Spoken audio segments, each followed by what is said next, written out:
treball dels centres de recuperació valencians va molt més enllà de l'acollida i recuperació d'animals.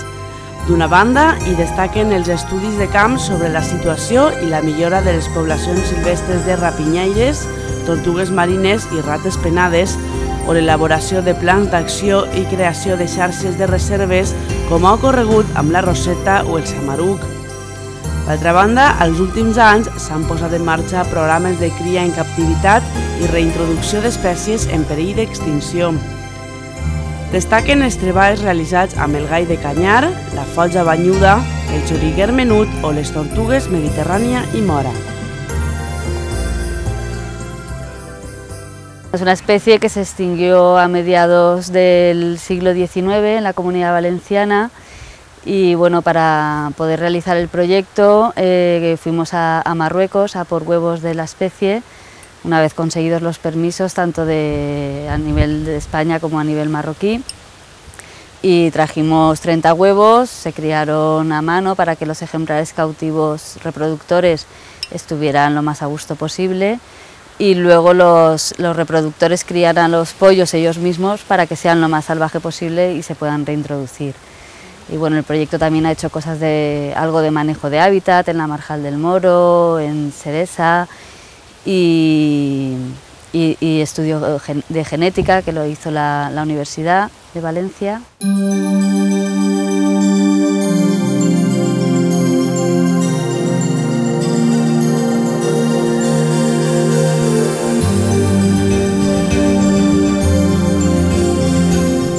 El proyecto LIFE empezó en el año 1999 y era un proyecto cofinanciado entre la Generalitat Valenciana y la Unión Europea, y finalizó en diciembre de 2003.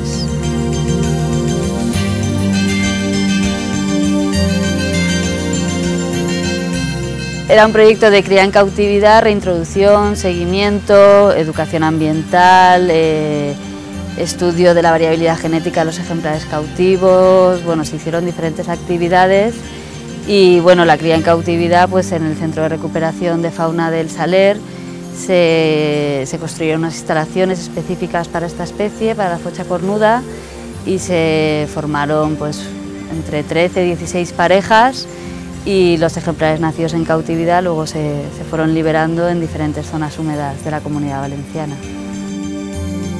Al centre del Saler, la folja banyuda és criada en captivitat.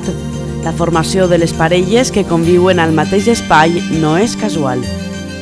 No se pueden hacer las parejas así como así, por así decirlo, sino que, bueno, formas, pues una vez, por ejemplo, nacieron los pollos de los huevos de Marruecos, se van haciendo grupos y bueno, vas viendo los que se llevan mejor o peor y los niveles de consanguinidad, pues que no fueran del mismo nido, que no fueran hermanos, y entonces pues hay que ponerlos primero en una jaula que esté contigua para que se vayan conociendo, y luego ya puedes llevarlos a otra jaula diferente para que no sea el territorio de ninguno de los dos, y entonces así normalmente funciona bien. Si los coges y los intentas emparejar por las buenas, no funciona nunca.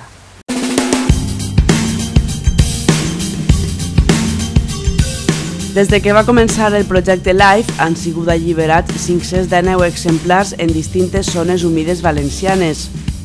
A l'any 2001, per primera volta des de la seva extinció, la folja banyuda va tornar a criar en llibertat a la Comunitat Valenciana.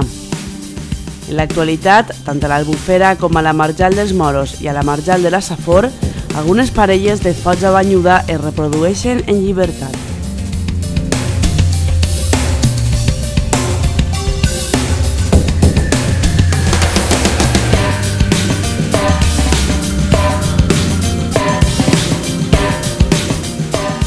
En 1988, la Generalitat Valenciana va posar en marxa un projecte de reintroducció del gall de canyar, extingit en la comunitat a finals del segle XIX. Per això es van arreplegar al Parc Nacional de Doñana ous d'aquesta espècie que foren traslladats al Centre de Recuperació i la Granja del Saler. Des d'aleshores, centenars d'exemplars han nascut al centre i han sigut alliberats a l'Albufera de València i altres aiguamolls valencians. Actualment, tots els exemplars nascuts al centre són enviats a programes de reintroducció a Portugal i Sicília.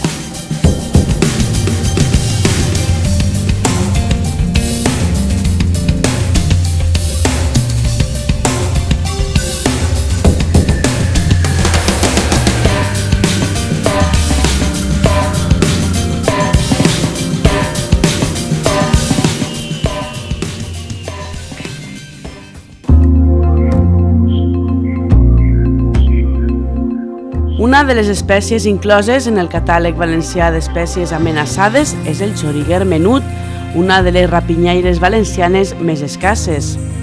Va desaparèixer com a nidificant a la comunitat durant la dècada dels 90.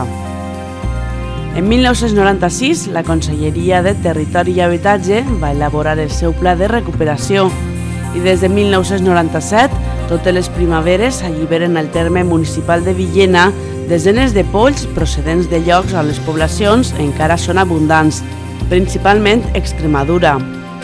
Després d'haver passat l'hivern a Àfrica, alguns d'aquests exemplars alliberats han tornat a Villena en les primaveres següents. En el 2000 es van localitzar les primeres 3 parelles nidificants a aquesta zona i des d'aleshores el nombre de parelles ha anat augmentant paulatinament.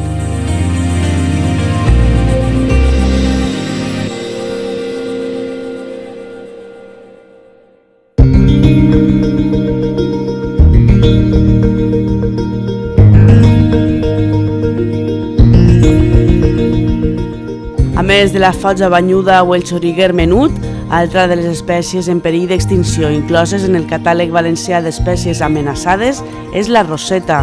És una de les espècies criades en captivitat al centre de la granja. Una natividad que está bastante mal en la comunidad. Estas concretamente que habéis visto son de Alicante, del Hondo concretamente. Entraron aquí por un brote de botulismo, es una intoxicación producida por una toxina que produce una bacteria. Y hubo un brote bastante fuerte y vamos, están a punto ya de poder soltarse otra vez. Estas sí que las volveremos a llevar a Alicante y las liberaremos allí. Igual en el Hondo no podemos, depende un poco de la cantidad de agua que haya, pero bueno, ahí hay buenos humedales ahí para que estén ellas bien.